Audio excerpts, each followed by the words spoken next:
Hello.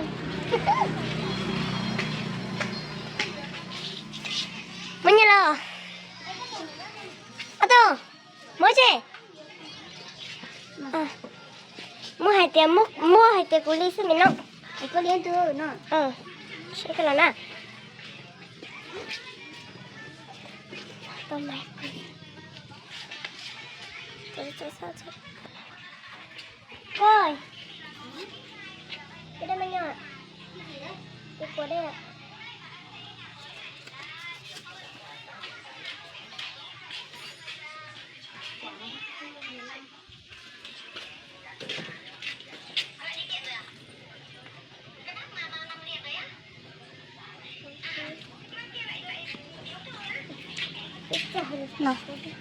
Nào.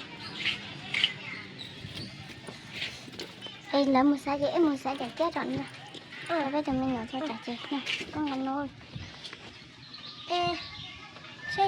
Mình sẽ của mình ăn chị. Đi. Mình nói tao giờ trước mình nó sẽ phải chơi cho cha. Coi.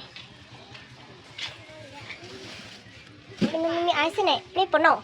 Đấy đi ngọt lắm em. Ủa mình có chả cá đồ luôn luôn nha mọi người. Đây là nhỏ quá nhỉ?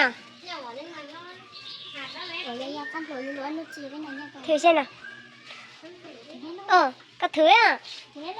Thử xem bông ngon này ngon thì dữ ấy. Coi, cho thử nhá. Thử đi. Đi. Cao trên giờ. Mẹ, con là bán được tuần nào hả? Đi tao nó. Rồi nào. Rồi.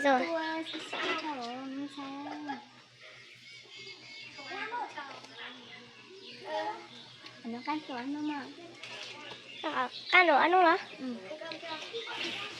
Coi cái đây. Nói chả, ăn nói chả. Coi, cái đây bao nhiêu ạ? 15. Thôi nhau coi là.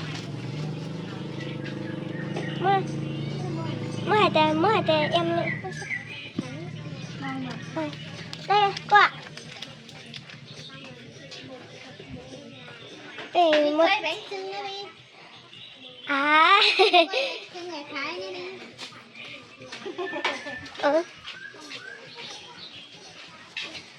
Sao mà biết là bánh khách nhà cô nhỉ?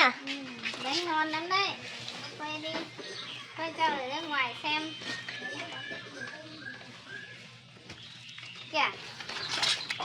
Kìa, quay trong kia có nhỉ? Đây cái bánh đây là bánh tiêm gì ấy? Trên bánh trưng. Cái này bánh trưng người Thái đây. Đây là bánh trưng người Thái à? Đây, quay đi. Nhiều thế nhỉ? Nhiều lắm. Các bạn ơi, có ai thích ăn không nhỉ? Có ai thích ăn thì nhớ phải cầm đây mua nhé, phải cầm mà sao phải cầm hẹn mai xuân nhé. Nhiều bánh trưng lắm. Đây ngon lắm.